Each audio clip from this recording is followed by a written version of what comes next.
Boa noite.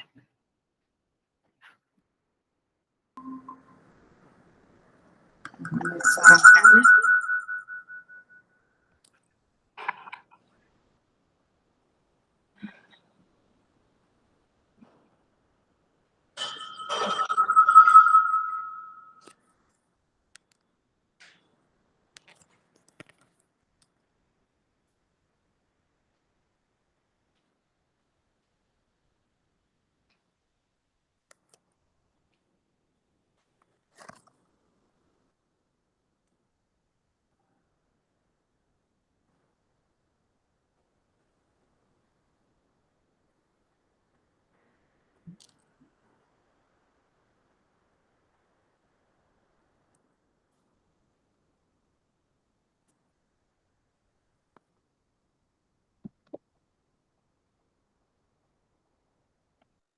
Um instantinho.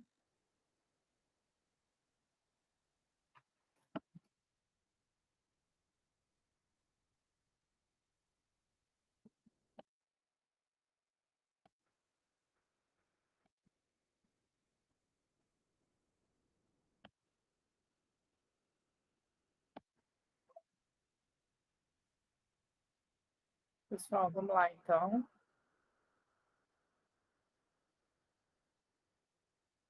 Tentar compartilhar a tela aqui.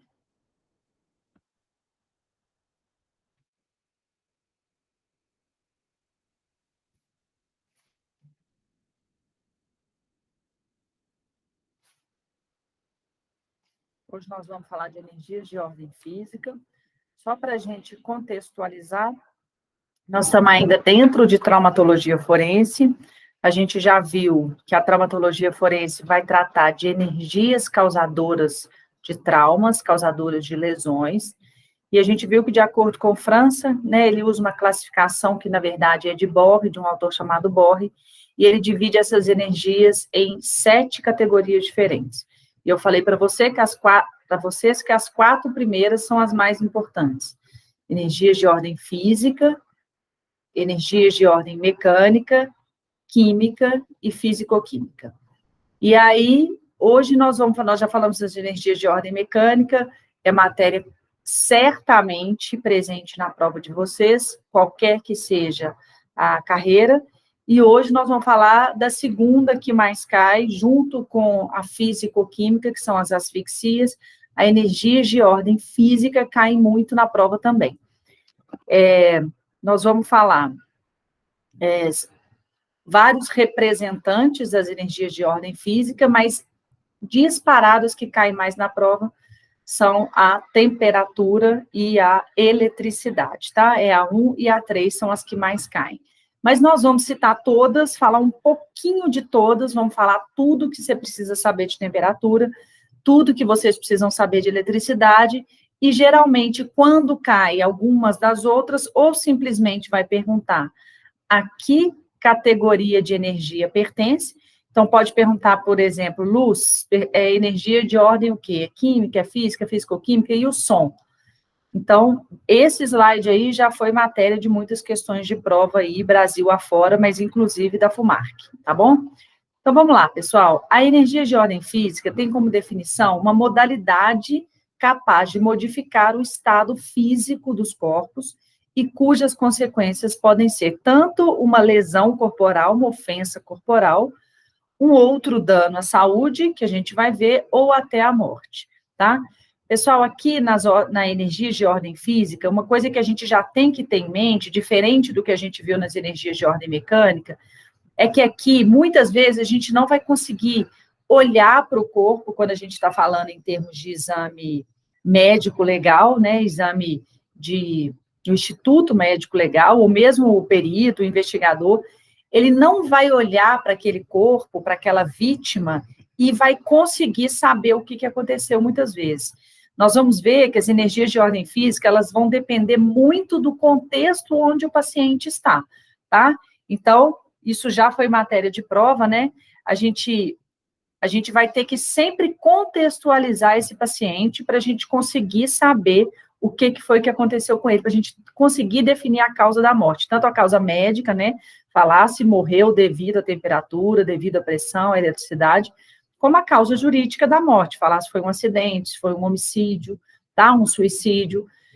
Então, lembrem-se que quando a gente está falando de energia de ordem física, nós devemos contextualizar. Muitas vezes a gente vai ter que contar com as pessoas que vão nos fornecer a história desse paciente, onde ele estava, em que situação, né? Ele dormiu na rua e ele bebeu, ele ingeriu bebida alcoólica antes de dormir, ele tem algum problema prévio de saúde, como estava o tempo quando ele, né, nessa noite que ele faleceu, ou durante o dia, como estava o tempo, estava calor, estava frio, ele estava onde? Ele estava em local aberto, em local fechado, próximo de algum fio de alta tensão.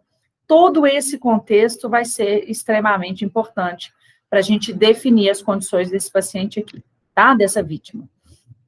Então, olha lá, as energias de ordem física mais comuns são temperatura, disparado, a que mais cai na prova, junto com eletricidade, mas podemos ter também a ação da pressão atmosférica, muito cuidado, tá, gente? Porque aqui, se falar pressão, nós estamos falando de energia de ordem mecânica, tá? A pressão que atinge diretamente o corpo, que faz um efeito de pressão, é energia de ordem mecânica. Mas quando a gente está falando de pressão atmosférica, de pressão do ar, aí nós estamos falando de energia de ordem física.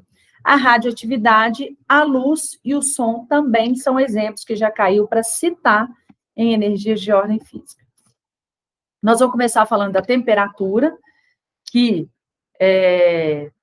vai atingir, vai modificar o estado físico do corpo, pode ser o calor ou pode ser o frio. E nós vamos começar falando do calor, que pode, assim como o frio, atuar de maneira difusa, são chamadas termonoses, ou direta, que é a queimadura. Então, nós vamos ver que o calor, ele pode atingir o corpo de várias formas, por vários meios. Ele pode ter um contato direto com o corpo, fogo na pele, por exemplo, ou um objeto na pele, ou ele pode vir do próprio sol, irradiação, convecção, tá? Várias formas físicas podem fazer com que o calor atinja o corpo. Se for de forma difusa, a pessoa vai sofrer uma lesão, uma consequência de um calor, de um dia muito quente, de um ambiente muito quente, nós estamos falando de uma termonose, de uma lesão a que atua de forma difusa. E se for direta, se aquele contato fez com que aquela região do corpo sofresse uma lesão específica, nós estamos falando de queimadura. O calor difuso, pessoal, ele pode ocorrer de duas maneiras. E isso já foi cobrado algumas vezes em prova, já caiu na FUMAR, que é uma questão simples, que é praticamente esse entendimento. Nem vou falar essa decoreba, não. Esse entendimento já é suficiente para você ficar tranquilo em relação a isso para a prova. O calor quente, o dia quente ou o ambiente quente, ele pode fazer uma lesão por duas maneiras. Insolação ou intermação. São duas coisas diferentes. Existem algumas controvérsias na literatura em relação a essas, né, o que causa esses tipos de doença, de lesão, qual é o mecanismo, quais são as consequências. Existem algumas controvérsias na doutrina, mas nós vamos tratar exclusivamente do que o França fala sobre isso. Então, cuidado quando vocês estiverem fazendo questões, porque vocês podem ver algumas coisas um pouco diferentes, mas a FUMARC, como ela só vem cobrando França para a prova de vocês, nós vamos nos ater ao que o França fala em relação a essas duas doenças, e aí, a esses dois tipos de lesão, né, e aí, com isso aqui, vocês conseguem resolver a questão tranquilamente para a prova, tá? Pessoal, qual que é a diferença das duas? A insolação, eu deixei o sol ali de vermelho, para vocês entenderem que é aquilo que acontece. É uma lesão que é proveniente do calor ambiental, na maioria das vezes, na maioria absoluta das vezes, em local aberto. Mas, raramente, pode acontecer em espaços fechados também, tá? E vai concorrer para tanto, além da temperatura, além de nós estarmos sentindo uma temperatura quente, um calor, temperatura elevada, Os raios solares vão contribuir para isso, e é por isso, né, que a insolação, em geral, tem relação com os raios solares, e para a gente decorar, nós vamos decorar assim, o que tem a ver especificamente com o Sol, diretamente com o Sol, é insolação, mas não é, na verdade, a gente vai ver ali que o Sol, ele não é assim, tão primordial para provocar esse efeito de insolação, tá? Mas além da temperatura elevada dos raios solares, a ausência de renovação de ar, a fadiga e o excesso de umidade, ou excesso de vapor d'água. Então, pessoal, insolação, na prática, para a prova, o que a gente tem que decorar? A insolação, ela é principalmente em locais abertos. É o que a gente já ouviu falar, a pessoa que passa o dia inteiro na praia, que fica diretamente, né, tomando sol, querendo queimar, às vezes, né, na própria cidade mesmo, numa piscina. A maioria das vezes que as pessoas começam, depois de ficar um dia inteiro no sol, vão começar a apresentar um pouco de dor de cabeça, mal-estar, enjoo. Isso é insolação. Até para umas pessoas leigas que sabem que uma pessoa passou, por exemplo, o dia inteiro na praia e chegou em casa passando meio mal, vai falar. Provavelmente você está com uma insolação. Então, a gente vai decorar que aqui, nesse ambiente aberto, diretamente em contato com o sol, insolação. O contrário, a outra já é a intermação. E eu deixei o inter ali de vermelho para vocês entenderem que é aquela mais relacionada com o local interno, com o local fechado. A intermação também é chamada de exaustão térmica. E ela decorre principalmente do excesso de calor em lugares mal arejados. Na maioria das vezes, em ambientes fechados e até confinados, mas pode acontecer também em ambientes que são um pouco abertos. E, primordialmente, vai ser um ambiente com pouca ventilação, tá? Surgindo geralmente de forma acidental. Então, pessoal, agora que a gente falou a definição de insolação e intermação, a gente tem que saber identificar as pegadinhas de prova. Antigamente, os professores, para decorar, falavam isso mesmo, insolação, ambiente aberto, intermação, ambiente fechado. Só que o França fala que não é bem assim. Insolação, ambiente aberto, mas raramente pode acontecer em ambiente fechado. Intermação, ambiente fechado, mas raramente pode acontecer em locais pouco abertos. E isso já foi cobrado em prova. Então, eu quero que vocês saibam o que é a base de cada um. Insolação é a ação do sol, para a gente decorar a diferença. Intermação é a ação de calor em ambiente interno. Mas sabendo desse detalhe, que é em local aberto, embaixo do sol, mas pode acontecer também em local fechado, e a intermação é em local fechado, mas pode acontecer em ambiente pouco aberto também.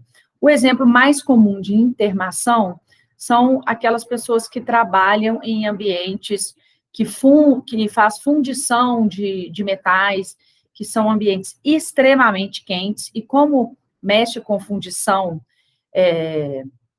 de metal, geralmente, além do calor, eles têm que usar uma roupa própria e óculos próprios, por causa da luminosidade também, que esse metal, quando ele está fundido, né, ele tem. Então, essas pessoas, elas têm que ter um cuidado muito especial para que não sofram com a intermação. Então, às vezes, é até um acidente de trabalho, né, a gente pode falar assim, uma alteração que pode decorrer mesmo desse tipo de profissão, mas já pode acontecer também em várias outras situações, né? Por exemplo, um pai que deixa uma criança fechada num carro, por exemplo. Aí tem duas situações que a gente pode encontrar aí,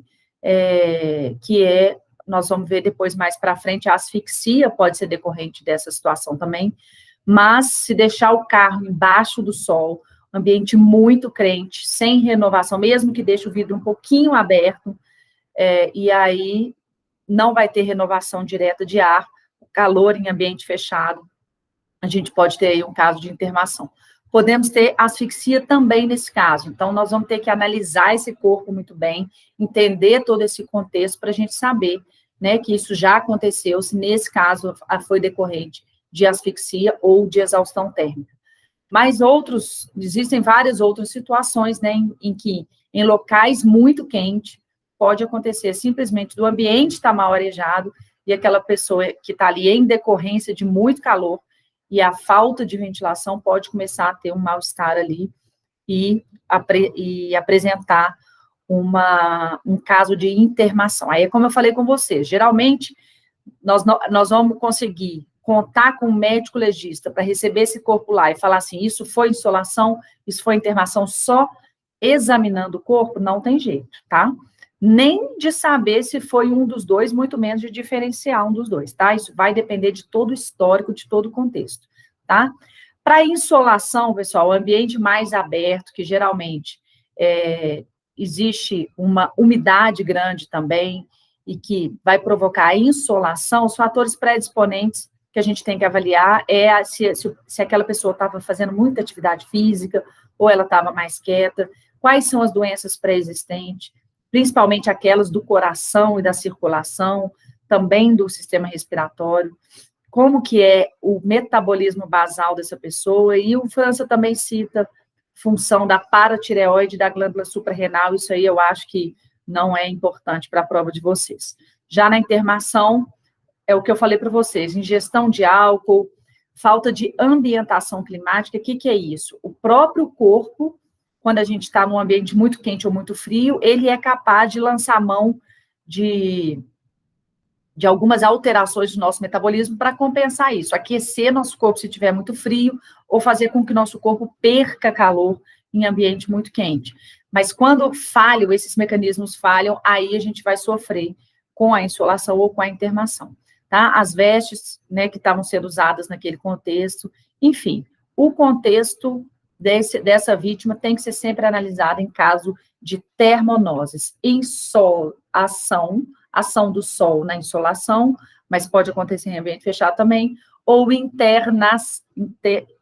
local interno, internação em ambientes fechados, mas pode acontecer em ambientes pouco abertos também, pelo excesso de calor e pouca ventilação. Sintomas, então, vão variar de caso para caso. Nos casos letais, como eu falei, não vão ter características que vá nos permitir diferenciar um do outro. Mas pode acontecer. Nós vamos ver isso lá na tanatologia, mas depois de ver tanatologia, vamos voltar nesse slide para a gente entender isso melhor. Secreção espumosa e sanguinolenta nas vias respiratórias.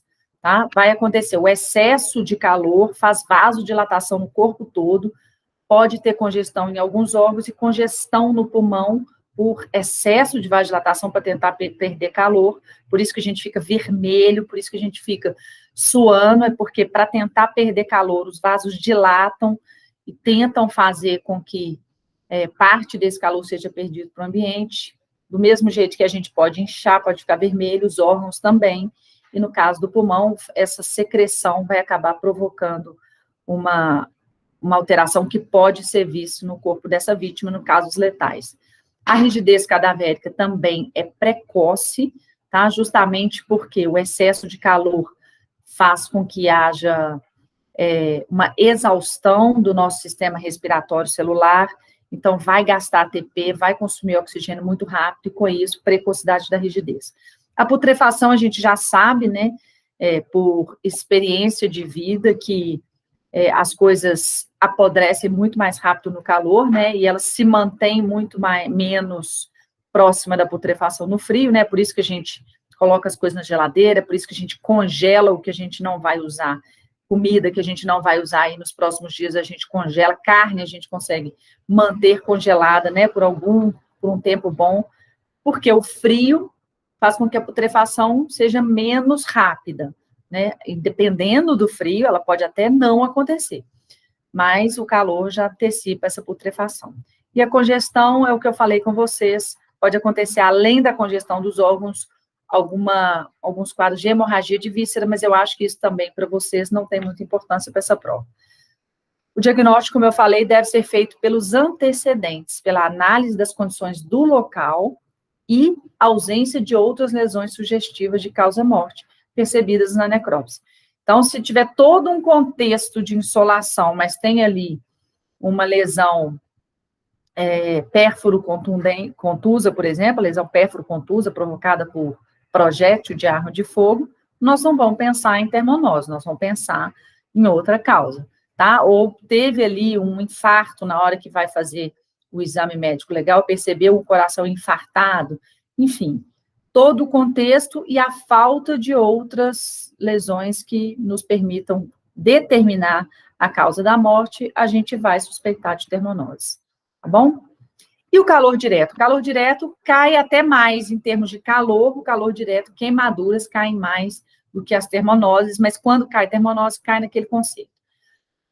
Pessoal, o calor direto tem por consequência as queimaduras, que são de maior ou menor extensão. Nós vamos ver que falar da extensão da ferida é um critério clínico, ou ela pode ser, né, quando eu falo extensão, estou falando em relação ao corpo, né, nós vamos falar da porcentagem do corpo que foi queimada, mas ela pode ter profundidade também.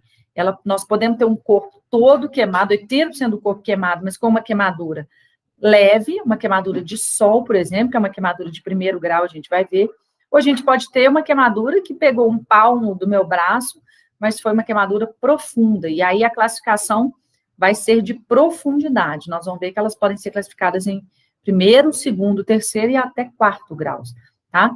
São várias classificações, mas o França adota, e a disparada, a mais adotada em todos os lugares, em hospitais, é a classificação de Hoffman, que é a que a gente vai usar aqui, tá? Que é essa que vai de 1º a 4º grau.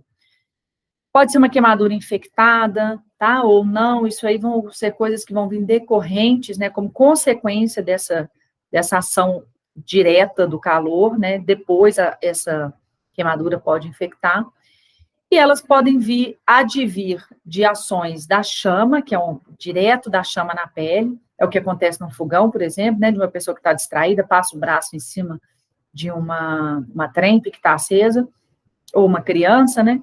Pode vir de calor irradiante, pode vir de gases superaquecidos. Nós já falamos, quando a gente falou de balística, a gente falou que elementos secundários do tiro, né, aqueles que não são decorrentes do projétil de arma de fogo, pode sair fogo pelo boca do cano da arma, mas podem sair também gases superaquecidos. Esses gases superaquecidos podem queimar a pele. Ou, às vezes, a gente vê essa situação em casa mesmo, quando a gente abre, quando a gente está mexendo numa panela, e, às vezes, quando a gente tira a tampa e vem aquele vapor de água muito quente, é suficiente para queimar, tá? Líquidos escaldantes, criança queima muito quando vai tentar mexer no fogão que ela mal alcança, e aí ela vira a panela sobre ela, às vezes tem uma água fervendo ali, às vezes tem um óleo fervendo, ou tem uma comida que está ali fervendo, e provoca lesões graves nas crianças, tá? Isso é muito comum, infelizmente, isso ainda é muito comum hoje, mas podem ser sólidos quentes também, a gente pode estar, né, onde mexe com fundição, que eu falei para vocês, de metais, ou alguma coisa, um espeto que a gente está fazendo numa lareira, e aí quando vai pegar no espeto, ele queima a mão, e os próprios raios solares, que são os exemplos mais usados aí para as queimaduras mais superficiais, apesar de que os raios solares podem provocar queimaduras graves também. Então, as queimaduras são lesões produzidas geralmente por agentes físicos de temperatura elevada, que agindo sobre os tecidos produzem alterações locais e gerais, dependendo de quem é que está causando essa queimadura, cuja gravidade vai depender basicamente da extensão e da profundidade. Pessoal, basicamente, né, quando o SAMU vai atender um caso de queimadura, ou quando chega no hospital, né, o Hospital João 23 é a maior referência da América Latina em tratamento de queimados, de grandes queimados, e aí quando o paciente chega lá queimado, ou às vezes até no resgate mesmo, ele vai receber essa classificação de gravidade da queimadura, de acordo com essas duas características, tanto a extensão quanto a profundidade, tá? Às vezes, uma queimadura de 4º grau, de uma extensão muito pequena, ela vai ser menos grave do que uma de 2º ou 3º grau de extensão muito grande. Então, tem que levar em consideração essas duas classificações aí. Claro que existem outras coisas que vão falar, né? Igual a gente já falou mais cedo, mais para frente, né? A queimadura acontece num dia, dali a alguns dias, uma queimadura que vai infectar, ou que tem algum outro contexto clínico associado, né, um paciente diabético, tudo, isso tudo vai interferir na gravidade. Mas, basicamente, quando a gente chega diante de um quadro de queimadura, e para a prova também, que isso já caiu, a gravidade vai depender de extensão e profundidade, tá? Aí, à direita, eu coloquei para vocês o exemplo de uma queimadura de 2º grau, a gente vai ver que são as queimaduras que têm bolhas, ou flictenas, tá? Flictenas é sinônimo de bolhas, mas em cima eu coloquei para vocês também um desenhozinho de uma pele. Pessoal, toda vez que vocês estiverem fazendo questão e der dúvida de alguma coisa, volta no desenho, entende, olhem ali, prestem atenção no desenho, e vocês vão ver que ali a camada mais superficial da pele é uma camada chamada de epiderme. Nós já falamos um pouquinho disso quando a gente falou de lesões, a gente falou de energias de ordem mecânica, que eu falei para vocês, né? As energias de ordem mecânica, também, muitas vezes, a gravidade da lesão vai depender da profundidade que atinge, né? Então, eu falei para vocês, por exemplo, que a escoriação, falei para vocês, excorium é tirar o couro da pele, nem é uma ferida, né? Lembra que eu falei isso para vocês, é uma lesão, né? Qual que é a diferença? Não tem solução de continuidade, não vai deixar cicatriz. Quando a gente tem uma escoriação, a gente tem um arranhado que arranca parte da epiderme. Geralmente, né, a escoriação também pode ter nível de profundidade, mas ela está sempre restrita à epiderme. E aí, quando está restrita à epiderme, não vai deixar cicatriz, e a lesão, então, aquela lesão vai se recuperar, aquela pele naquela região vai recuperar totalmente, tá? E aí, abaixo da epiderme, nós temos a derme, que aí já é uma estrutura que tem uma parte da pele que tem algumas estruturas mais importantes, e abaixo da derme nós temos a hipoderme, que aí já é onde tem tecido gorduroso, tudo, e aí são as estruturas mais importantes ainda mesmo, e aí já é acima, aí já é abaixo da pele, tá? Nós vamos falar direitinho de cada uma, precisou, voltem ali nesse desenho. Então, olha lá, calor direto, a classificação de Hoffman, ela vai ser dada exclusivamente pela profundidade. A gravidade depende de profundidade e extensão. E como que a gente define a gravidade? Pelos graus, pela classificação de Hoffman, são 4 graus. Aí, olha aí nesse desenho, eu coloquei para vocês, a queimadura de 1º grau, ela é restrita à epiderme. Então, ela é uma queimadura superficial, ela é dolorosa, porque nós temos terminações nervosas ali, e é basicamente representada pela queimadura de sol. A gente ainda vai ver detalhes, exemplos de cada um. Mas o que é mais importante a gente saber? É restrita à epiderme, ou seja, passou essa fase de queimadura, vai ter uma recuperação completa, pode ter um pouquinho de diferença de cor ali, mas depois vai ter uma recuperação completa, tá? E ela recupera rápido e fácil, né? A fase dolorosa, dependendo da extensão da queimadura, a fase dolorosa vai durar aí de 1 a 2 dias no máximo. A de 2º grau, ela já pega a epiderme e a derme. Aí já é uma ferida um pouco mais profunda, mas não chega a atingir o subcutâneo, ou seja, limita-se à pele, tá? E a de 3º grau, aí já pegou epiderme, derme, subcutâneo. Nós vamos falar um pouquinho de cada uma, aqui é só o exemplo. O 4º grau, pessoal, já é uma queimadura que atinge muito mais do que a pele e tecido subcutâneo, então nós vamos ver características específicas dela depois. É chamada, inclusive, de carbonização, a de 4º grau. Então, olha lá, conceitos que tem que ficar claro aqui para a gente conseguir seguir. A gravidade, a extensão e profundidade. A classificação, então, é pela profundidade, de acordo com Hoffman, 1º, 2º, 3º ou 4º graus. Lembrando que elas podem se misturar, né? Ninguém vai ter uma queimadura extensa só de 2º grau, só de 3º ou só de 4º. Geralmente, principalmente quando chega a ter carbonização, que é o 4º grau, vai ter 4º grau em algumas partes do corpo, mas vai ter 3º e 2º, provavelmente em outras, tá? E o critério clínico, aí vai ser a porcentagem do corpo queimada. A gente vai ter que aprender a inferir uma porcentagem, mas isso aí é fácil, existe uma regra que já caiu em prova, caiu inclusive recentemente para delegado, mas geralmente quando cai algumas questões assim para delegado, essas questões já são muito visadas para nos anos seguintes elas caírem para investigador e escrivão, tá? Então, critério clínico, porcentagem do corpo queimado, a classificação, profundidade e a gravidade vai incluir os dois. Então, olha lá. Classificação de acordo com Hoffman. Primeiro grau é o eritema. Pessoal, eritema é a mesma coisa que vermelhidão, tá? E aí, então vai dar uma vermelhidão. Apenas a epiderme é afetada. Pela vasodilatação capilar, o que faz esse eritema, essa vermelhidão, é a vasodilatação capilar, tá? Como, por exemplo, nas queimaduras de raios solares. A pele conserva-se íntegra, só a epiderme que foi atingida.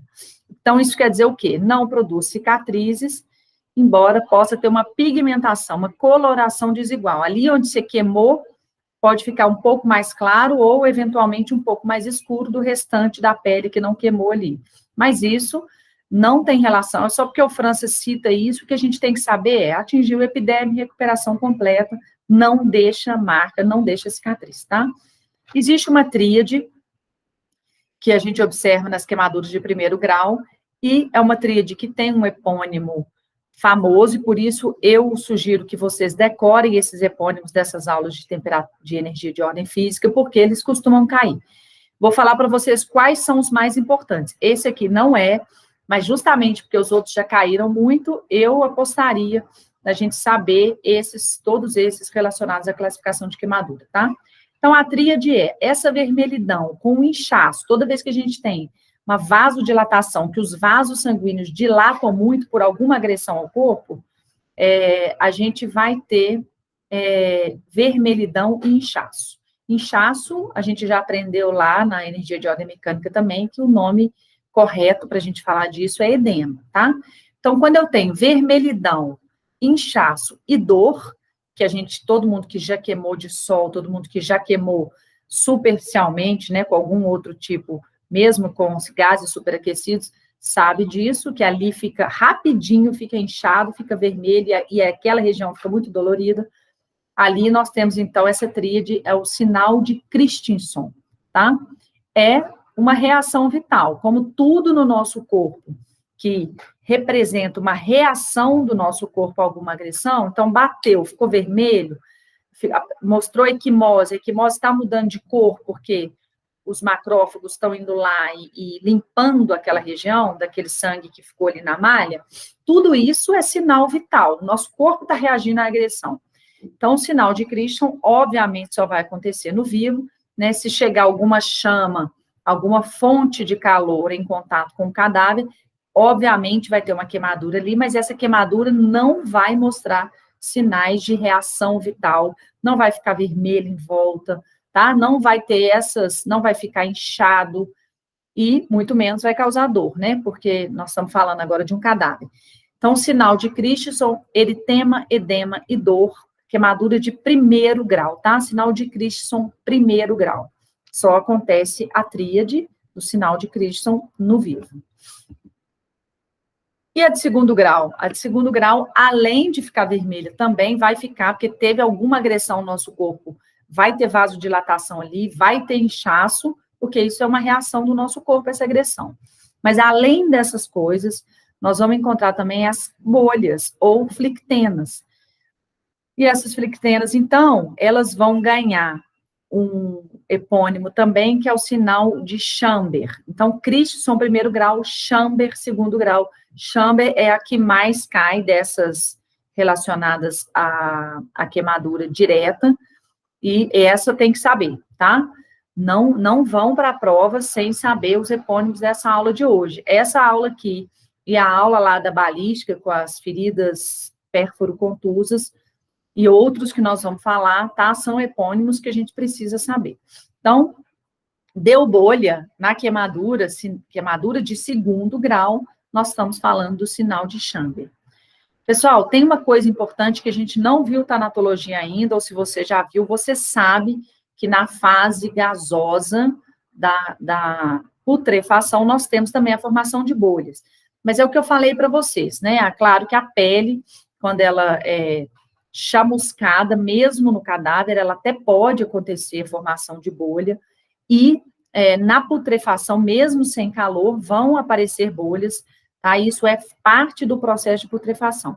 Mas são bolhas que têm características muito diferentes da bolha que acontece como reação do corpo, uma reação vital. No nosso corpo, no corpo vivo, quando a gente tem uma queimadura de segundo grau, vai formar ali uma reação inflamatória que vai produzir um líquido amarelo claro, tá? Dá para a gente ver, quem já teve bolha sabe disso, quem já estourou bolha sabe disso. É um líquido seroso, tá? E ele é rico em proteína, que são essas albuminas. Albuminas e cloretos. Essa proteína, esse conteúdo dessas bolhas, eles são produzidos por células de defesa ali, na região que queimou. Então, elas são também uma reação vital. E existe, nós vamos ver ali um pouco mais para frente, existe uma forma de diferenciar a bolha de um cadáver, né? Vamos supor que chegou um cadáver lá com bolha e queremos saber se essa bolha foi decorrente de uma queimadura ou de um processo de putrefação ou alguma outra coisa. Nós vamos analisar o conteúdo dessa bolha. Deu albumina, teve proteína ali, então essa é uma bolha formada em vida. E essa reação é uma reação que também tem um epônimo que chama Genesi Geliac, mas a gente vai ver mais para frente. O que é importante vocês entenderem? Tem como a gente diferenciar a bolha da putrefação da bolha da queimadura, tá? E a gente vai fazer um teste e vai ver se é um líquido claro, seroso, rico em albumina ou rico em proteína, é uma bolha feita em vivo. Se é um conteúdo hemorrágico, né, mais pobre, a gente vai ver que não é uma bolha, possivelmente, de putrefação, não foi uma bolha feita no vivo, tá? A gente vai ver, tem como a gente diferenciar, né? Tem células de defesa, muitas células de defesa ali, mais do que no restante do corpo, foi feita em vivo, é reação vital, é o corpo reagindo a uma agressão, tá? E aí, olha lá, quando a flictena se rompe, a derme fica desnuda, de cor escura, nós vamos ver outros exemplos, aí ela já está até um pouco mais clara, pela ação do ar, disseca-se, ostentando uma rede de capilar fina e de aspecto apergaminhado, aspecto duro, tá? Assim, seco. Mas não preocupem com as fotos, tá, pessoal? Entendam os conceitos. Olha lá. Outros exemplos, aquela seta amarela ali apontando para uma bolha que tem um conteúdo seroso claro dentro, tá? Ali essa figura também desse homem de costas, cheio de bolhas ali, né? Isso pode ter sido um líquido escaldante, pode até sido uma pessoa que dormiu no sol durante muito tempo, né, às vezes por estar sob efeito de alguma substância, ou por várias formas, tá? E aí provocou bolhas, então é a reação do corpo, são bolhas claras, conteúdo seroso, com albumina, tá? Existem formas de a gente identificar isso. Sinal de Chamber, tá, gente? Bolha clara, sinal de Chamber.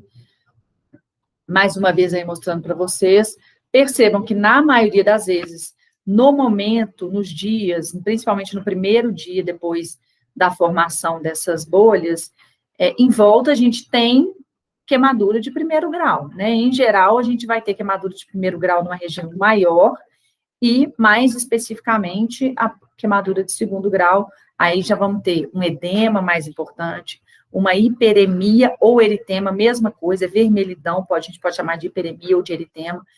Então, a gente vai ter mais inchaço, mais edema, mais hiperemia e algumas regiões de bolha, aí a gente está falando de queimadura de segundo grau.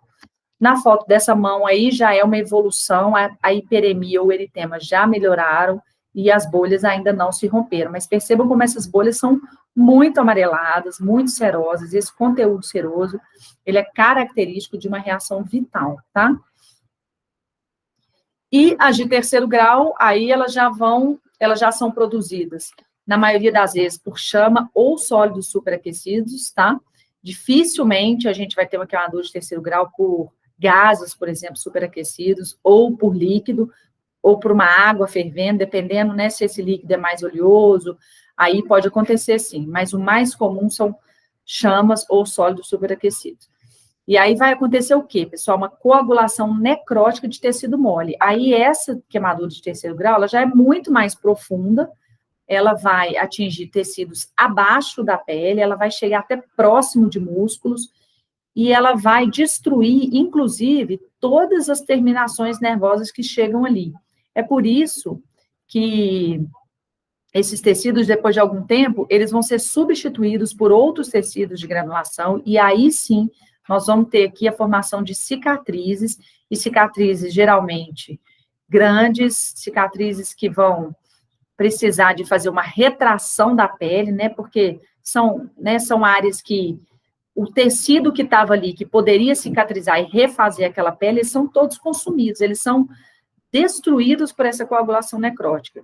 Então, vai ter que acontecer uma retração da pele em volta para fazer essa cicatriz. Quem já viu, né, pessoas que foram vítimas aí foram grandes queimados em algum momento, principalmente quando criança, já deve ter percebido que são pessoas que têm, às vezes, até algum tipo de deformidade por conta desse tipo de cicatrização.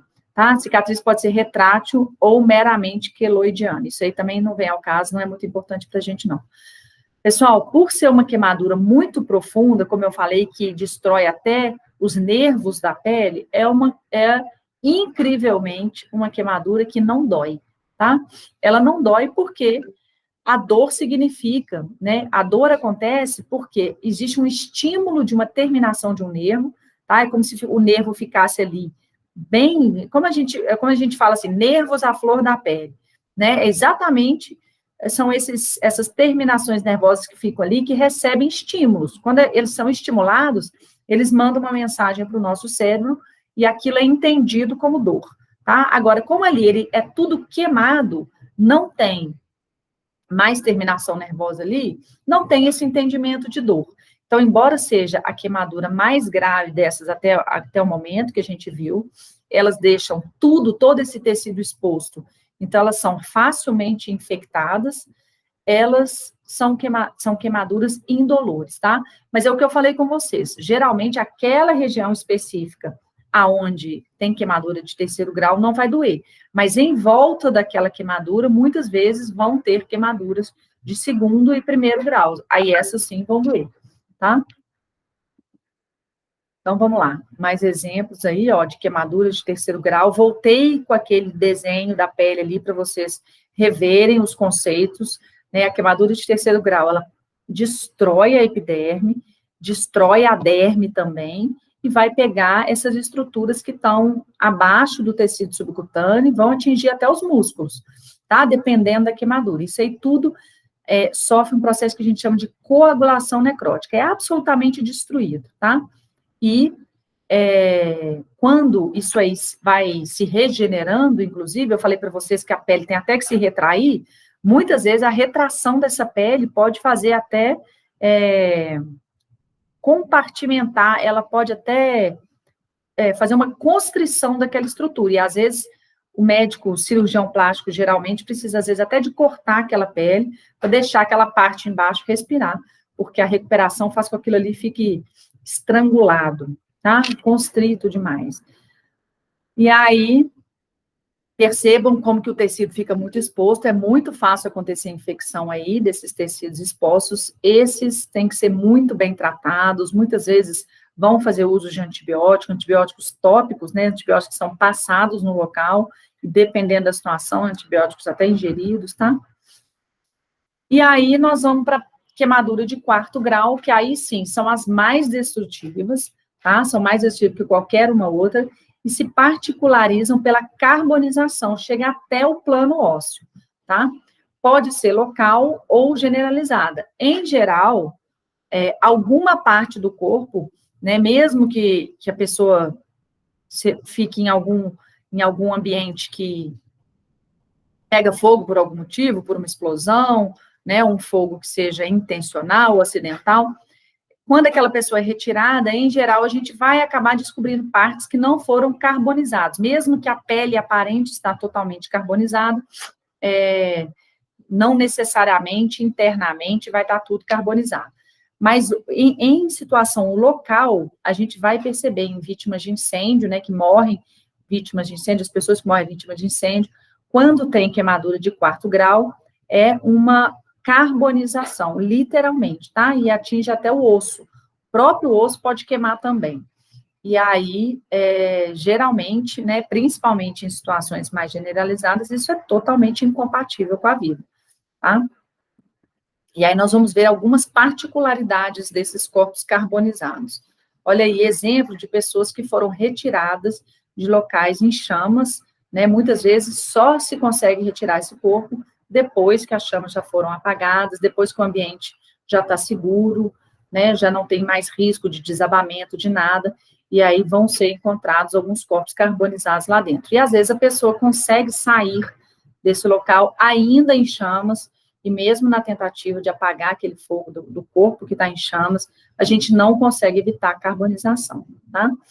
Algumas características importantes da carbonização generalizada, que já foi cobrada em prova, né, eu queria comentar com vocês. E a principal delas é a redução de um corpo que foi carbonizado, uma carbonização generalizada. Pessoal, o corpo, ele passa por alguns processos que a gente vai entender, mas ele pode passar por uma redução do volume tão importante que um corpo de um adulto, por exemplo, de um homem adulto que chegava a medir 1,80 ou em 70 muis até 1,90, ele pode chegar a uma estatura de 100 a 120 centímetros, pode passar a ter 1 metro ou 1,20 m, tá? E por que isso acontece? Porque além dessa redução do corpo, ele vai adotar uma postura que já foi muito cobrada em prova, que é chamada de uma posição de lutador, nós vamos falar mais especificamente, em face de uma semiflexão dos membros superiores e dedos em garra. Então, o que acontece no corpo que tem uma carbonização generalizada? Além, né, dessa queimadura ser muito profunda e poder, né, fraturar ossos, destruir todo o tecido mole ali, o que já contribui, né, para essa redução do corpo, em geral, o corpo vai adotar essa posição de lutador, chamada também de posição de boxer, ou atitude em saltimbanco, ou também ainda de atitude em epistótomo. O que quer dizer isso? Todas essas falam da mesma coisa, embora cada uma faça uma referência a alguma característica mais do que outra. O boxer, por exemplo, faz menção principalmente a essa postura dos braços, que fazem semiflexão dos braços, a mão também fica fletida e o dedo fica em garra, tá? Ele fala como se fosse uma posição, né, aquele brinquedinho que existia antigamente, de um lutador de boxe, ou a posição de um lutador mesmo, quando ele está preparado para a luta, ele fica com o braço fletido, os punhos também um pouco fletido e a mão em garra. Então, olha lá o que o França fala. Essas denominações são motivadas pela hiperextensão da cabeça sobre o pescoço e a hiperextensão do tronco em forma de arco posterior. Isso aí, pessoal, acontece mesmo. É como se o corpo todo ficasse inclinado para trás também. Isso, quem fala mais disso é essa denominação de atitude em epistótomo. Epistótomo é isso. O corpo fica como se fosse um arco, tá? É como se a parte posterior do corpo, nas costas, ela reduzisse mais do que na frente. Então, faz um arco com as costas, o pescoço fica hiperestendido, que é exatamente isso, como se ele estivesse olhando para cima, tá? E isso acontece motivado principalmente pela retração dos músculos, como eu falei, da nuca, da goteira vertebral e da região lombar. A parte posterior do corpo, tá? Tanto a nuca quanto as costas e até a região lombar, elas têm uma retração muscular que é muito maior que a parte da frente. Então, além do corpo ficar em arco, voltado para trás, com a cabeça hiperestendida, como se estivesse olhando para cima, os braços vão fletir, os antebraços sobre os braços, e o punho também, e os dedos vão ficar em garra. Então, já caiu muito em prova. Posição de boxer, atitude em saltimbanco ou atitude em epistótomo. Isso é decorrente da carbonização generalizada. Além de reduzir muito de volume, reduz mais atrás do que na frente a musculatura, ela condensa mais atrás do que na frente, então ele adquire essa posição aí. Já vocês podem perceber aí nessa gravura que é a mesma pessoa, né, virada, está em decúbito dorsal na foto de cima, né, virada de barriga para cima. Eu falei com vocês que o decúbito, a nomenclatura do decúbito é dada pela região que está em contato com a cama, né? Então, o decúbito dorsal é com as costas na cama e o decúbito ventral é com o ventre ou a barriga voltada para a cama. Vocês podem perceber aí que a perna esquerda dele está fraturada. Essa fratura, ela pode acontecer exclusivamente em decorrência da carbonização, tá? Não quer dizer que ele, além de ter sido carbonizado, ele sofreu uma fratura lá, não. A condensação do osso pode fazer fratura em ossos longos, pode fazer fraturas, inclusive, no crânio, tá? No fêmur, ou na tíbia, na fíbula, como a gente está vendo aí, tá? Olha lá, algumas outras gravuras mostrando tanto essa curvatura do corpo para trás, quanto a flexão dos braços. Posição de boxer ou atitude em saltimbanco, ou ainda atitude em epistótomo, tá?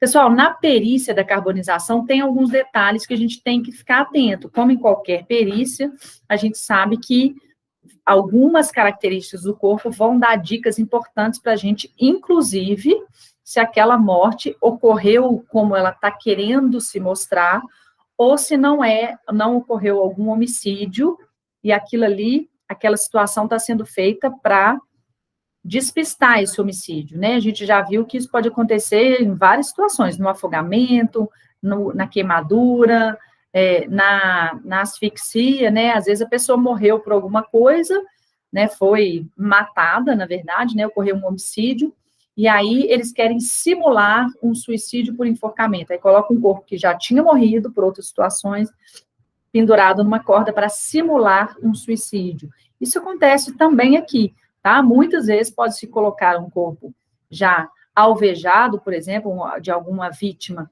de perfuração por arma de fogo, coloca fogo nesse corpo para parecer que foi um acidente, para parecer, né, que foi uma morte por carbonização, para esconder, na verdade, para simular uma situação diferente. Então, a perícia tem que levar em consideração. Primeira coisa naquele corpo carbonizado, vocês viram que além de ficar parecendo um carvão mesmo, né, fica todo preto, dificílimo de se reconhecer, ele fica com uma estatura muito diferente da que ele tinha antes, né? Então, alguém que tem que reconhecer, por exemplo, o corpo de um homem de 1,90 m, que era branco, louro, de olho claro, depois de uma carbonização total, não vai conseguir ver nenhuma dessas características que eu falei na pessoa que tiver, no corpo que tiver lá no IML. Então, primeira providência é identificar o corpo. Como é que nós vamos identificar? Várias formas. Nós temos ali, nós não podemos lançar mão da impressão digital, né, do exame, da papiloscopia ou da datiloscopia. Isso a gente não vai poder usar, mas a gente tem, geralmente, estruturas muito resistentes ao fogo, que é o dente, a arcada dentária. Então, em geral, essa é a mais utilizada para reconhecimento desses corpos carbonizados.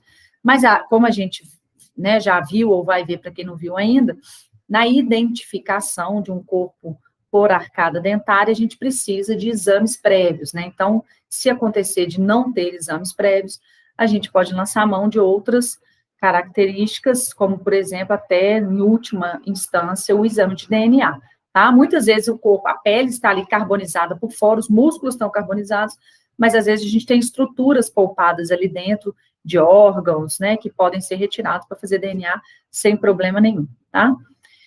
Então, a primeira coisa é identificar esse morto, né, na medida do possível. E aí nós vamos procurar no corpo outras lesões distintas da queimadura. E aí, pessoal, tem um sinal muito importante que já caiu em prova e que a FUMARC adora, que eu coloquei até um desenho ali para vocês do trato respiratório, desde ali do nariz, da boca até o pulmão, para vocês entenderem esse sinal, porque a gente tem que ir para a nossa prova sabendo dele, tá? O que é isso? Essa foto aí toda estranha, que eu coloquei aí no meio para vocês verem, vocês têm que primeiro entender o que é isso, para depois entender o que é o sinal.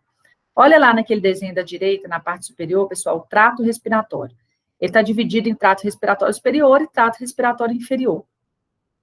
O trato respiratório superior é o nariz e a boca, por onde o ar entra, são os orifícios da nossa boca, do nosso crânio, por onde o ar entra, e aonde eles se juntam lá atrás, né? O nariz, a cavidade nasal vai se juntar com a cavidade oral lá atrás, numa estrutura que a gente chama de faringe e depois laringe, tá?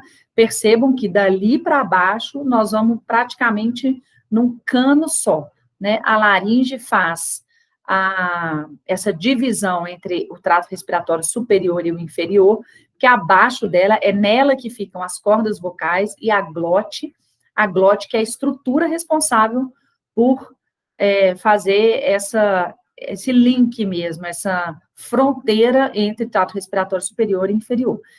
Então, abaixo da glote nós temos a traqueia, e aí a traqueia vai se dividir em dois lados, né, nos brônquios, que vão para a direita e para a esquerda, e dali ele se subdivide em várias pequenas estruturas, que é por onde o ar vai passar. E aí, o que acontece, pessoal?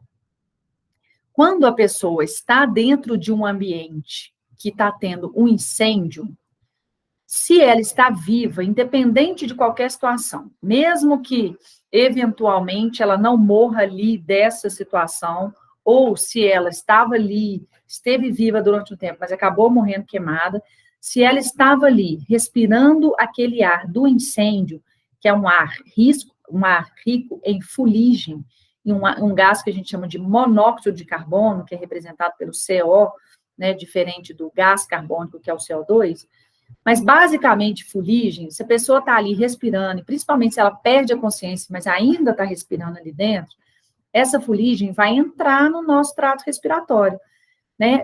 Ela vai andar, né, com o ar, junto com o ar, e onde o ar vai no nosso corpo, a fuligem vai também. Então, quando a pessoa é tirada carbonizada dali, mas vai lá para o IML para fazer o exame médico legal, aí o que o médico vai identificar ali? Quando ele abre o corpo, e ele já sabe da suspeita, né, de carbonização, de ter morrido, queimado, e ele quer entender se a pessoa esteve viva ali, ou se ela foi jogada morta naquele incêndio, ele vai abrir o trato respiratório inferior desse paciente, tá? Ele vai abrir a traqueia e os brônquios. E aí percebam agora, talvez, pelo desenho ali, eu coloquei a diferenciação para vocês verem bem.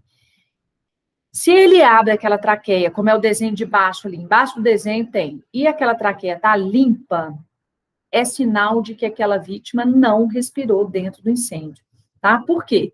Porque no incêndio tem fuligem, tem muito material escurecido, preto. E se ela respirou, consciente ou não, né, ela pode ter até saído consciente de lá, mas se ela respirou naquele ambiente, na hora que o médico legista abrir o trato respiratório inferior, ou seja, na hora que ele abre a traqueia, principalmente, e os brônquios, ele vai ver ali uma quantidade enorme de fuligem ao longo dessas vias respiratórias. Então, se tirou um corpo morto de um incêndio e no Instituto Médico Legal foi identificada a presença de fuligem nas vias respiratórias inferiores, nós podemos falar com muita segurança que essa pessoa estava viva nesse ambiente de incêndio. Aí agora eu quero que vocês entendam essa foto aí do meio, é porque ela está deitada, nós temos ali da esquerda para a direita a traqueia que se divide em dois brônquios, né, como se tivesse um rio vindo e dividindo né, um vem aqui para baixo, o outro vai ali para cima, e tudo repleto de fuligem. Então, se temos fuligem no trato respiratório, nós podemos falar que essa vítima respirou dentro desse incêndio, tá? Então, para definir causa jurídica da morte, ou para definir a causa até médica da morte, é importante entender se aquele corpo que chegou no IML esteve vivo durante o incêndio. Até porque, né, nós vamos ver ali depois, no capítulo de lesões corporais, que a presença de fogo como causa de morte, ela também agrava a situação para a pessoa que vai responder por essa morte, tá? Então, olha lá, essa fuligem na via respiratória, ela recebe um epônimo, que é o sinal de Montaut. Então, como é que nós vamos decorar isso?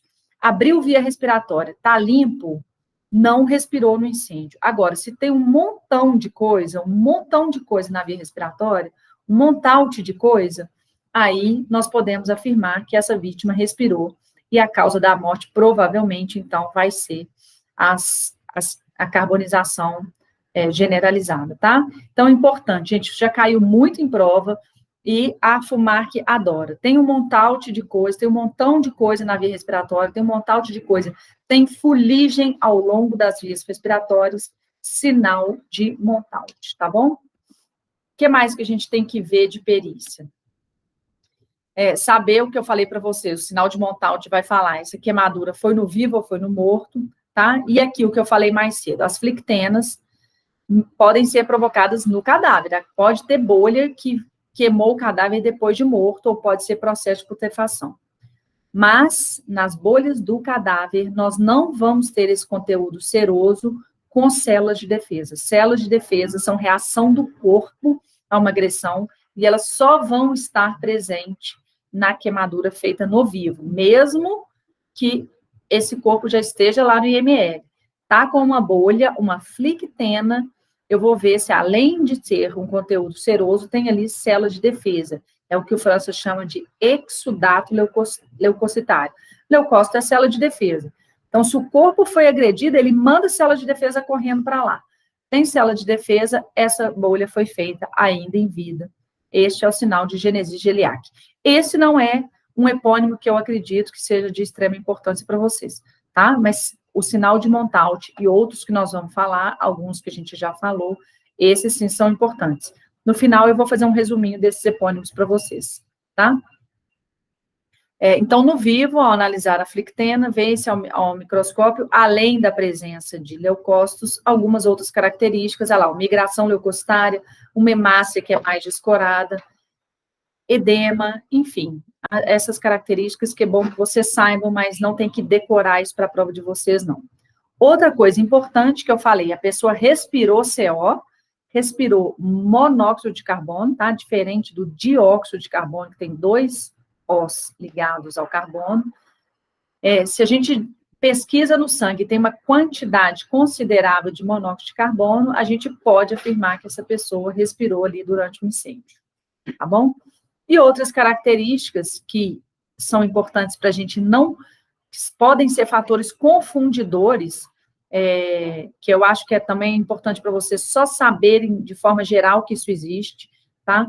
As bolhas, como eu falei, as flictenas da putrefação, cuidado, às vezes aquele corpo está cheio de bolha, porque está num estágio avançado de putrefação, está na fase gasosa já. Às vezes, são feridas, né, solução de continuidade, eu falei para vocês que são feridas, aberturas na pele e no tecido adiposo, mas que não são necessariamente queimadura. Pode acontecer fraturas em ossos, inclusive nos ossos do crânio, e às vezes, quando esses ossos do crânio, eles fraturam durante a queimadura, pode ocorrer uma hemorragia, e uma hemorragia que a gente chama de extradural ou epidural, é uma hemorragia do lado de fora dessa camada mais dura aí que protege o cérebro, que é a dura mater. Então, acontece ali uma hemorragia e o sangue coagula, dá para vocês verem nessa foto aí da direita, e isso aí, muitas vezes, quando a pessoa olha, fala assim, não, deve ter tido um trauma craniano nessa pessoa antes dela morrer de queimadura. Não, não necessariamente. Isso pode acontecer decorrente do processo de carbonização, tá? Então, e por que isso aí é um fator confundidor? Porque uma pessoa desavisada pode achar que teve um trauma na cabeça e não só um processo de carbonização, de queimadura. E aqui, eu estou falando para vocês que isso pode ser decorrente só da queimadura, tá? É a fratura de ossos longos, como eu falei, mostrei para vocês aquela perna fraturada, naquele corpo carbonizado. Aquela fratura é decorrente do processo de carbonização, não é de uma agressão extra, tá? Não é uma ação contundente ou, né, corte contundente, é simplesmente uma ação física decorrente da queimadura e da carbonização, tá? Pessoal, e a regra dos 9? Eu falei para vocês que a gente tem que saber definir a porcentagem do corpo queimado, só que a gente vai inferir, a gente olha rapidamente para o corpo e, através de uma regrinha que foi proposta aí por esses 2 autores, Pulaski e Tennyson, a gente consegue fazer uma conta mais ou menos rápido, e isso já caiu em prova. Então, é uma estimativa da superfície corporal queimada, tá? Nós vamos falando agora de extensão da queimadura. Então, como que a gente faz essa estimativa? Como que é essa regra? Essa regra divide o corpo em 11 blocos, né? E cada bloco é equivalente a 9%, tá? Com exceção da genitália, que é o 12º, mas esse 12º da genitália nós vamos atribuir 1%, então 11 blocos de 9 vai dar 99, mais 1% vai dar 100%. E isso aí, por que 9%, né? De onde que tiraram esse valor, né? Por que não deram 10% para facilitar a conta? É porque era mais ou menos, né, quem propôs essa regra, propôs mais ou menos o que acontece, a referência que ele fez foi com a palma da mão. Então, ele mais ou menos que colocava a palma da mão ali, né, para fazer uma conta, a palma da mão dele, ele viu que dava 9%, mais ou menos, e aí ele colocou essa regra, e essa regra é muito utilizada aí nos serviços de traumatologia, de queimadura, né, nos hospitais que atendem esse tipo de lesão, e quase todo hospital de porta aberta atende, então todos vão usar essa mesma regra para fazer uma estimativa da superfície. Então, como que é isso? Nós temos que achar esses 11 blocos. O único desafio é esse, é achar 11 blocos de 9, e é isso que eu vou explicar para vocês. Isso já caiu em prova, mas não é difícil, tá? Parece uma decoreba, mas se você aprender a utilizar, depois fica fácil. Como é que ele fez? As estruturas do corpo, que são menores, que são as estruturas superiores, ele atribuiu 9% para a estrutura inteira. Então, a cabeça inteira tem 9%, os membros superiores inteiros têm 9%, tá? Então, o braço e o antebraço é o que liga o braço à mão, tá? Então, todo o que eu chamo de, eu estou falando braço, mas na verdade todo o meu membro superior direito tem 9, todo o meu membro superior esquerdo tem 9 e a minha cabeça tem 9, tá? Agora, nas partes maiores, aí a gente já divide em anterior e posterior. Então, o tronco é dividido em tórax e abdômen. E o tórax equivale a 9, o abdômen equivale a 9. Mas aí eu estou falando só da parte anterior, tá? Aí o meu tronco na parte posterior, em cima também é 9 e embaixo também é 9. É por isso que o desenho está mostrando 18 no tronco na frente e 18 no tronco atrás, tá? Se você for pensar em tronco, é 18 na frente e 18 atrás. Mas você pode colocar o tronco superior ou tórax com 9, tronco inferior ou abdômen com 9, e na parte posterior, tronco superior 9, tronco inferior mais 9 também. E a perna, como também é um membro muito maior, na verdade, o membro inferior, tá? Porque a perna também é só a parte de baixo, a perna é o que liga a coxa ao pé, né? Então, o membro inferior, ele também, por ele ser bem maior que o membro superior, ele também vai ser 9 na frente e 9 atrás. Então, ó, pareceu confuso, mas agora eu vou falar primeiro tudo dos 9, depois eu vou mostrar que divisão que ele está fazendo aí. Cabeça, 9. Membro superior direito, 9. Membro superior esquerdo, 9. O tronco superior na frente, 9. O tronco inferior na frente, 9. Tronco superior atrás, 9. Tronco inferior atrás, 9.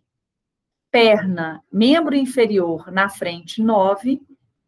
Membro inferior esquerdo também na frente, 9. Membro inferior direito atrás, 9. Membro inferior esquerdo atrás, 9. Percebam que aí eu mostrei todos os blocos de 9, coloquei escrito para vocês, e a genitália 1%. São 11 blocos de 9 mais 1%. Mas aí, né, como a queimadura pode acontecer, por exemplo, né, a pessoa vai olhar dentro de uma panela, tira a tampa, pode explodir alguma coisa no rosto dela, queimou só a parte da frente do rosto. Então, para efeito prático, essas estruturas que eu falei para vocês, que a estrutura inteira é 9, cabeça, membro superior direito, membro superior esquerdo, eles podem dividir em 4,5 na frente e 4,5 atrás, tá? Minha cabeça toda é 9. Isso significa que o meu rosto é 4,5 e o couro cabeludo atrás é 4,5. Meu braço direito todo é 9. Quer dizer que se eu tiver uma queimadura que pegou o braço inteiro, mas só na parte da frente, meu braço direito inteiro, só na parte da frente, é 4,5. Se pegar na parte de trás, é 4,5 também. Mas o meu membro superior todo é 9, minha cabeça toda é 9, tá bom? Pessoal, façam em vocês, entendam direito quais são esses 11 blocos. Às vezes você pode fazer uma confusão, mas se você lembrar que são 11 blocos de 9%, fica muito mais fácil de decorar essa regrinha que já caiu em prova, tá?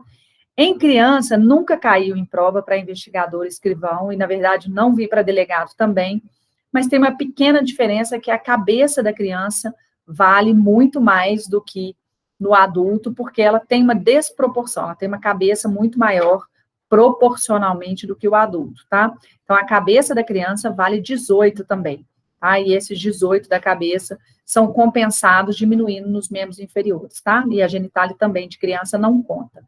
Mas isso aí eu acho que não é importante para a prova de vocês, tá? Depois, se vocês quiserem, pesquisem, vocês vão ver que é fácil também decorar de criança. E o frio, pessoal? Falando do frio agora. Então, nós falamos de calor, nós falamos do calor generalizado, que são as termonoses, e o calor direto, que são as queimaduras. O frio também pode atuar de maneira local ou generalizada. Se for generalizada, vai ser uma morte por hipotermia. E a maneira local, né, se colocar um gelo, alguma coisa gelada que fique tempo suficiente para provocar uma lesão, nós vamos chamar essa lesão de geladura, ou às vezes pode acontecer até pelo excesso de frio mesmo, mas por partes do corpo estarem muito cobertas e algumas outras não, né, as pontas dos dedos, por exemplo, ou o nariz que fica de fora em um lugar muito frio, pode ter uma atuação local do frio ali, tá? Na ação generalizada do frio, não existe uma lesão típica, tá? Temperatura abaixo de 35 graus já pode ser chamado de hipotermia, e quanto mais frio o corpo, mais grave a hipotermia, tá? Em geral, hipotermia abaixo de 28 graus já é uma hipotermia severa, e próximo de 20, isso é incompatível com a vida, tá? Então, quanto mais baixa a temperatura, mais grave a hipotermia, e ela se inicia a partir de 35 graus, tá? E ela tem que ser, se a pessoa estiver viva, tem que ser prontamente tratada, tá? Porque isso aí pode ocasionar lesões mais graves também. Então, assim como eu falei do calor, a perícia deve se orientar no estudo do ambiente, tá? Se chegar um corpo no IML, já, às vezes, até aquecido, pela tentativa de salvamento, não tem como, muitas vezes, o legista falar categoricamente que aquela morte aconteceu por hipotermia, só pelas características que ele vai identificar ali, tá? A perícia tem que atentar também aos fatores individuais. Que contexto estava essa vítima, né? Ela tinha corrido, né? Tinha feito um exercício exaustivo, tinha alguma depressão orgânica por algum motivo, algum problema de saúde, é um idoso, é uma criança. Nós vamos ver que muitas vezes as principais vítimas indefesas dessa morte por hipotermia ainda são as crianças abandonadas, né? Que aí elas não têm como se proteger e acabam morrendo por hipotermia. É alguém que ingeriu bebida alcoólica ou algum outro entorpecente em quantidade suficiente para perder a consciência e, às vezes, dormir no tempo, em um dia frio, e foi suficiente para morrer por hipotermia? Alguma perturbação mental? É alguém que tem algum distúrbio psiquiátrico grave, que também não consegue se proteger do frio? Enfim, a natureza jurídica pode ser qualquer uma, pode ser homicídio, né, que eu falei para vocês, no abandono de recém-nascido, pode ser suicídio também ou acidente, pode acontecer alguma situação de um assalto, por exemplo, em um frigorífico, em que pessoas são presas na câmara fria, né, para que o assalto aconteça, e muitas vezes ficam lá tempo suficiente para que aconteça isso. Enfim, a natureza jurídica mais importante para a gente é o abandono do recém-nascido. A ação geral do frio leva à alteração do sistema nervoso. Então, em geral, o que acontece é isso, né? O excesso de frio, a princípio, como acontece no calor, o nosso corpo vai tentar lançar mão de mecanismos para aquecê-lo, né? O ato de arrepiar, né? Que a gente vê mais nos animais, mas a gente sabe que quando a gente está com frio, né? Muitas vezes quando a gente está com o corpo molhado e está num ambiente frio, né? Essa piloereção que chama, que é esse mecanismo do corpo de fazer arrepiar, isso aí já é uma tentativa de manter um ar quente próximo do corpo como isolante térmico para tentar evitar consequências maiores do frio. E se esse frio se perpetua, vai começar a apresentar sonolência, tá? E pode gerar até convulsões, delírios, perturbação de movimento, né? Movimentos involuntários, que a gente chama. Anestesia vai acontecer. E pode chegar até isquemia, congestão primeiro, né, o corpo tenta qual que é o principal mecanismo de defesa do corpo no frio? Nas partes menos importantes, que são as extremidades, ele faz uma vasoconstrição, ele fecha ali os vasos, porque ele vai tentar acumular o sangue, que é quente, que é a estrutura, né, que consegue transpor esse calor aí dentro do corpo, ele vai tentar deixar nos órgãos mais nobres, né? Então, vai ter uma vasoconstrição periférica, por isso que a gente começa a ficar roxo primeiro nos dedos, né? Fica vermelho, depois fica roxo, o nariz fica frio, né? As extremidades congeladas, os pés ficam gelados no frio, para que possa tentar manter o calor nos órgãos mais nobres, né? No coração, no pulmão, no cérebro. Então, só que se esse frio se perpetua, e se é muito frio, essa tentativa de ficar aumentando a circulação nesses órgãos pode provocar congestão, tá? De tanto sangue que manda para eles, pode provocar congestão, ao passo que na extremidade pode ocorrer até isquemia. Fecha tantos vasos para tentar segurar sangue nos órgãos nobres, que esse vaso para de chegar sangue aonde precisa, né, nas pontas dos dedos, e elas podem isquemiar. Nós vamos ver exemplo disso, tá? Então, vamos lá. Deixa eu ver. Deixa eu ver o que aconteceu aqui. Olha lá. Então, quais são as dicas no diagnóstico de morte pela ação do frio? Isso aqui, eu estou falando praticamente só de tanatologia forense, né, características da morte pelo frio. Se vocês não viram tanatologia forense ainda, nem vale a pena perder muito tempo aqui, tá? Vamos só entender o que está falando, e depois que a gente passar pela tanatologia, a gente volta e revê esses slides, tá?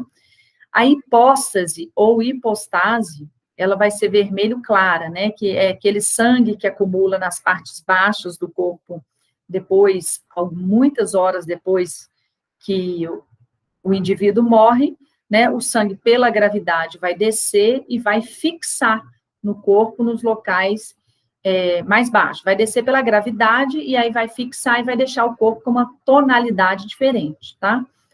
Em geral, quando a morte é por frio, ela vai ser uma tonalidade mais clara ou menos escura do que as mortes por outras causas, né, dentre as que a gente viu ali, por exemplo, das energias de ordem mecânica.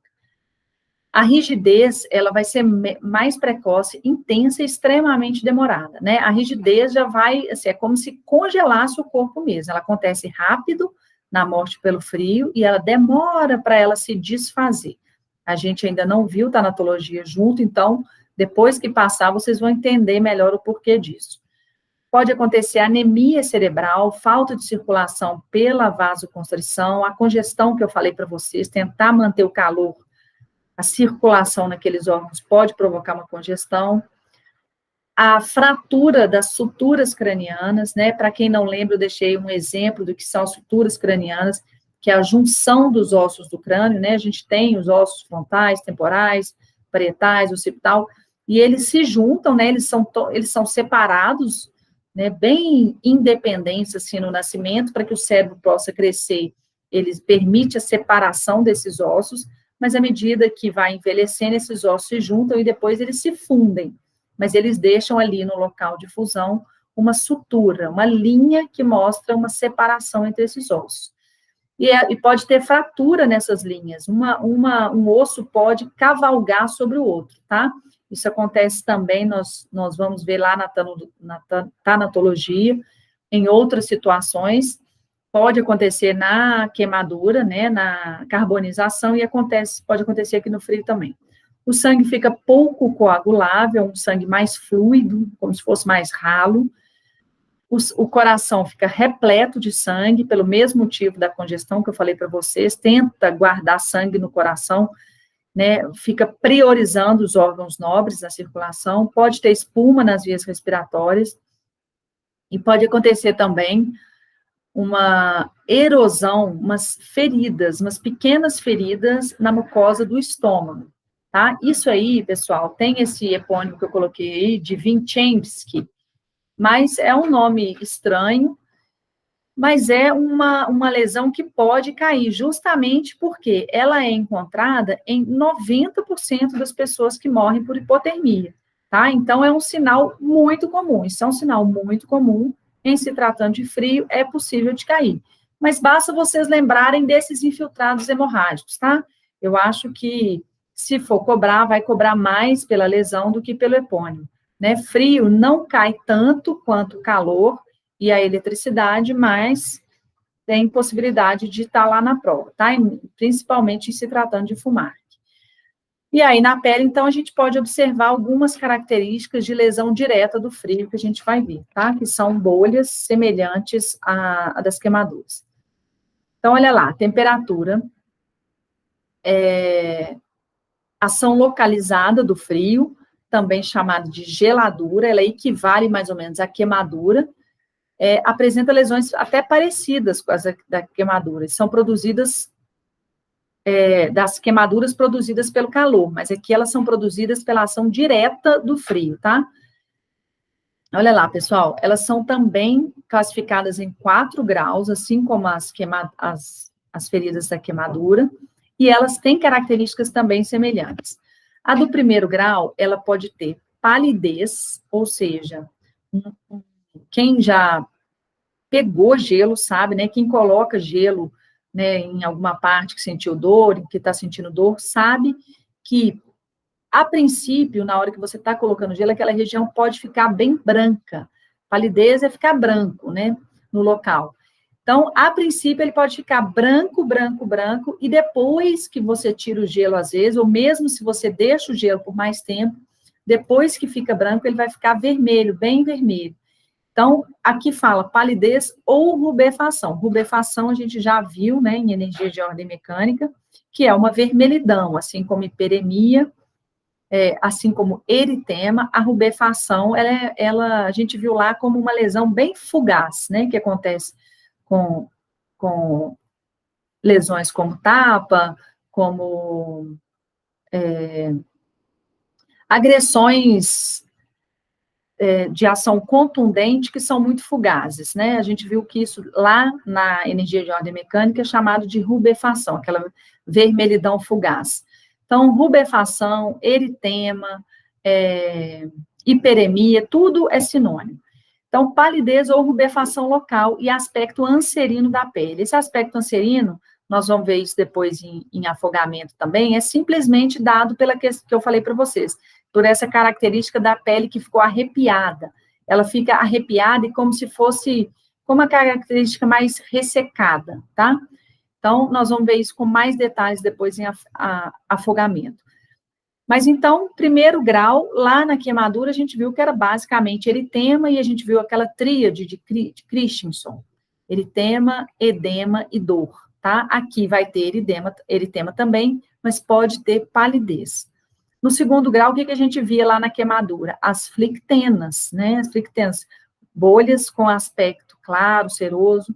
Aqui também nós vamos ter eritema, tá? Então, vai ficar vermelho, e também vai acontecer formação de bolhas ou flictenas. Aqui a gente vai achar o conteúdo claro, como achava lá, mas pode achar também um conteúdo um pouco hemorrágico, tá? Nós vamos ver exemplo disso.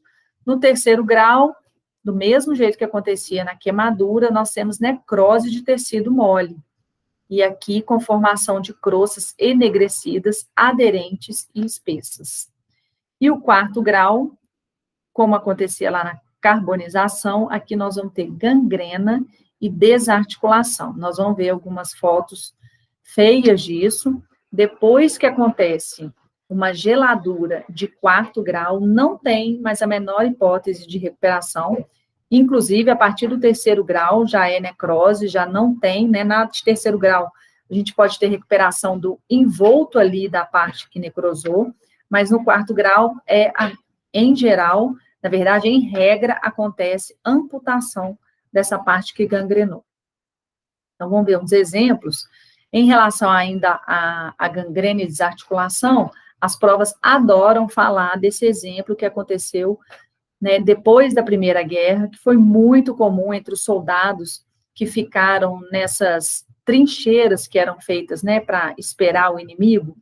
Eles faziam esses buracos aí no chão, e em locais frios, muitas vezes, passava água aí nessas trincheiras, e a água congelava, e mesmo sem água, o simples fato do tempo estar muito frio, além da hipotermia, os pés ficavam em contato direto com esse ambiente mais frio, e muitas vezes, quando esses soldados tiravam as botas, né, os coturnos que eles usavam, os pés estavam absolutamente gangrenados, e muitos tinham que passar por amputações. E, às vezes, a amputação acontecia até de forma natural, ao tentar tirar a bota. Tem descrição desses acontecimentos lá. Então, isso foi designado como pé de trincheira, que eram exatamente a gangrena dos pés pela permanência em água ou gelo sem proteção adequada. Se começava a nevar aí, essa neve caía lá no fundo, daqui a pouco ela virava água, virava gelo, e os pés ficavam em contato direto com essa água, com esse gelo. Então, na geladura de 4º grau, a gente tem que sempre lembrar desses pés de trincheira, que isso já caiu demais em prova, e a FUMAC gosta disso, tá? Nós vamos ver exemplo, mas saibam disso. Olha lá, geladura de 1º grau, palidez ou rubefação, tá? O aspecto anserino da pele é esse aspecto meio brilhoso, inchado, edemaciado e brilhante, além dessa vermelhidão, né? Que aqui eles chamam de rubefação local. No 2º grau, além da vermelhidão, a gente pode ver formação de bolhas, né? Ou flictenas. Aqui a gente está vendo principalmente de conteúdo claro, talvez nesse dedo mínimo aí, que a gente chama, né, o 5º dedo, tem um pouquinho de um arroxeamento ali na bolha, que a gente pode considerar um conteúdo hemorrágico, mas a gente vai ver outras melhores. E aí, essa, então, de 2º grau, e a de 3º grau, ó, necrose dos tecidos moles com formação de crostas enegrecidas, aderentes e espessas. Aí está mostrando bolhas de conteúdo hemorrágico ali, principalmente no 4º e 5º dedo, que são os dois menores ali, né? O 5º dedo é o dedo mínimo. Vocês percebam que as bolhas ali, elas são mais arroxeadas, né? Dá para perceber que elas têm sangue ali dentro, diferente das flictenas da queimadura, né? Que são geralmente bem clarinhas, eu mostrei para vocês. E ali nessa foto também, além dessas lesões de 2º grau, nós estamos vendo cianose, que é o arroxeamento das pontas dos dedos. E aí a gente tem que ver, muitas vezes, esse arroxeamento já é um sinal de necrose profunda e pode ter que evoluir para uma amputação, tá? Nesses casos. Mas esse ainda, dependendo do tanto que necrosou, permitindo uma circulação adequada, colocando em temperatura ambiente, fazendo lá as condutas médicas que tem que ser feita, ainda é possível se recuperar. Agora, lá de 4º grau, aí aqui já tem, né, o arroxeamento evolui para uma lesão já de característica enegrecida, então isso aí já tem completamente gangrenado, que a gente fala, tá? Enegrecido significa, né, já é um sinal de que não tem vida mais, né, esses dedos estão passando até por processo já de putrefação, e aí eles têm que ser amputados, tá? Muitas vezes, só de se tentar tirar com a mão alguns desses dedos aí, eles vão sair, tá? Tamanha facilidade em desarticular um dedo que sofreu uma geladura de 4º grau, tá? Mas vocês podem ter certeza que essa foto aí, se foi tirada no indivíduo vivo, eu não sei se essa foto não é do Malthus, né? Então, pode ter sido, esse paciente está aí em preparação para uma amputação, provavelmente, inclusive, não só dos dedos, mas do pé. E aí, pessoal, falando ainda de temperatura, o França cita temperaturas oscilantes, que não têm importância, eu nunca vi isso cair em prova. Quando cai em prova, cai como exemplo de energia de ordem física, ou simplesmente como um exemplo de temperatura causadora de dano, né? Além do calor fazer muito mal, poder fazer, né, levar à morte a essas lesões, o frio também pode fazer, e a variação importante de um ambiente quente para um ambiente gelado e vice-versa também pode causar lesão, tá? Então, isso acontece mais em acidente de trabalho, né? Trabalhos em que a pessoa sai de um ambiente muito quente para uma câmara fria, por exemplo, pode provocar, né, esse tipo de ação pode expor esse organismo a alguns riscos, né, inclusive riscos de doenças relacionadas com ativação de doenças infecciosas. Então, essa mudança brusca de temperatura pode reativar um vírus que estava ali quietinho, ou algumas outras, ou bactéria para fazer pneumonia, ou a tuberculose também tem, né, o França cita essa oscilação da temperatura como uma forma possível de se reativar a micobactéria responsável pela tuberculose. Mas, em se tratando de prova, a gente só tem que saber que a variação de temperatura também pode provocar lesões importantes. Então, nós vamos terminar hoje aqui, porque nós falamos da principal, junto com eletricidade, em se tratando de ordem física, nós falamos de uma das principais, um dos principais itens que pode cair na sua prova. É importante que vocês tenham esse conceito muito bem, esses conceitos trabalhados aqui muito bem fundamentados. Depois nós vamos falar da eletricidade, junto com pressão, né, rapidamente de pressão, luz e som, e no final da próxima aula é que nós vamos fazer um resumo de tudo que a gente precisa saber de energia de ordem física, dos conceitos e dos epônimos, tudo num slide só, coisas que a gente precisa chegar na prova sabendo. Quem estudar essas aulas, fizer alguns exercícios, vai poder levar, assim, só esse último slide para revisão, porque aí você lembrando tudo que está ali no slide, você vai estar preparado para a prova, tá bom? Então, a gente vai ficar por aqui, nós voltamos depois, na próxima aula, dando continuidade em energia de ordem física, tá? Na próxima aula, a gente já consegue terminar esse conteúdo. Até mais, pessoal.